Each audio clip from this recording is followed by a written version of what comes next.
Ito yung lugar namin sa Teresa, mga kapogi, oh. Umala ko sa utol ko ngayon. Saan na nakatira? Pasok tayo. Ayan.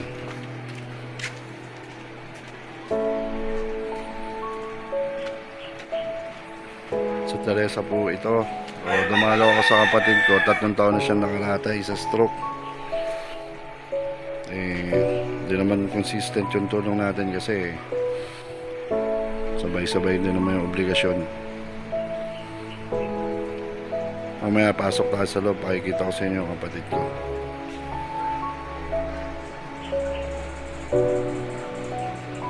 Ayan mga kapogi, yung kapatid ko ngayon lang nakagalaw-galaw. Ilan taon ka nang na-stroke, tol? 3 taon na. 3 taon na siyang ganyan. Pero at least gumagwapo ka ngayon, ha? Ang payat ko na nga eh. Kaya mo naman kasing tumayo. Nagugutom na nga, nagugutom na ako eh. Nagutom ka na. May dala tayong pagkain mo, saka isda. Wala ka ng planong bumangon. Siyempre gusto. O, pagaling ka na. Ilang taon na tayong ganyan, tol, eh. Ang pet-pet mo na. Ayan siya, mga kapogi. Yung kapatid ko. Gusto na mga maglaro basketball eh. Malaki katawan yan. Mas malaki pa katawan sa akin. Kaya lang bumigay. Na-stroke. Nandito siya nag-ano ngayon. Ayun, bibigyan mo kasi ng 7 ton. Walang libangan dito, walang libangan eh. Libangan. Ang haba na ng buhok mo, tol.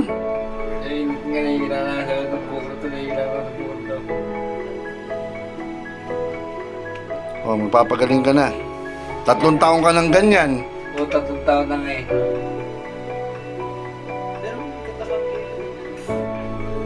O, ayan. Ito yung lugar namin dito sa Chicago po siya tol na. Teresa. O, tol. Pag gumaling ka at nakatayo ka na, tol, pangako, may sapatos ka na, may mga bago ka pang damit sa akin. Para matulungan mo rin si mama. Salamat.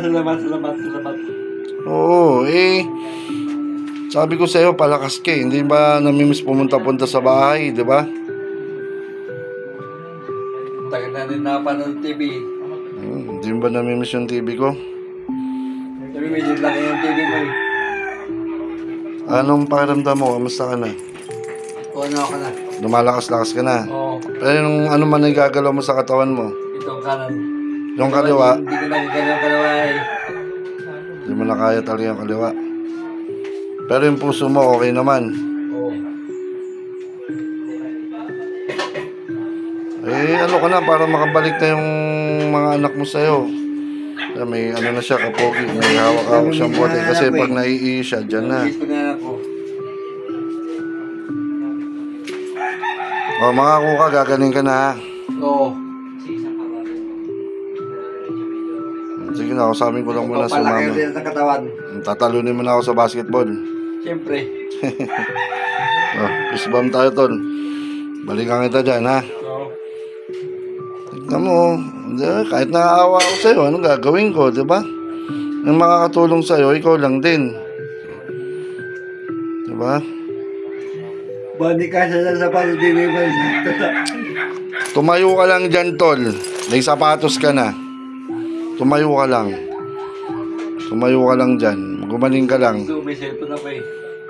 Cellphone pa. Sige, cellphone. Basta tumayo ka lang, gumaling ka lang. Ayan yung gamit niya, mga kapogi.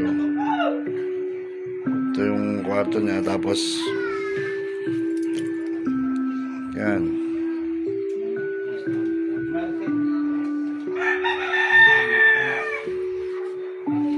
Dinalaw ko siya kasi huwag kang maawas sa sarili mo. Kailangan mo magpalakas, ha? Sige na, tol. Punta ko lang si mama, ha? Salamat.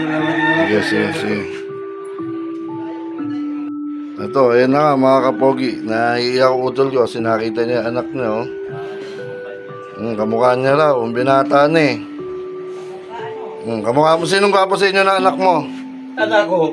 Anak mo? Payag ka, mas gwapo siya sa'yo. Oo.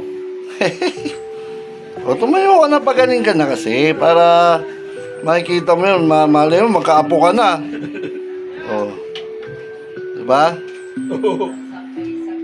O, ayusin mo na yung ano mo, tol. Palakas ka na. Ikaw lang din kasi makakatulong sa sarili mo. Ayan ka, umiyak. Yung picture, gusto mo makita yung picture. Patingin. O, ganun mo. Ayan, o. Anak mo yan.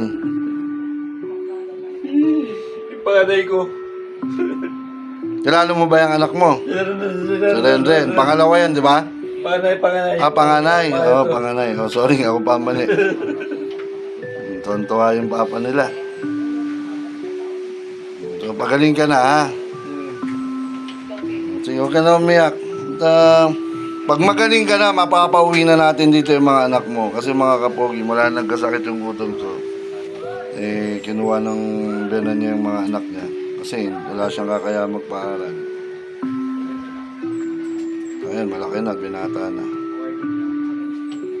Ayos ba? Mas gwapo sa'yo, no? Oo. Kaya kayo, mga kapogi, ingatan yung sarili nyo. Ha? Oh! Sabi nila, hindi rin kamukha nila, kamukha mo raw si Renren. Nagugutom daw. Paalam ka na. Mag-promise ka, magpapagaling ka, ha? Papagaling ko para sa inyo. Ayan. Sige na, tol. Palakas ka.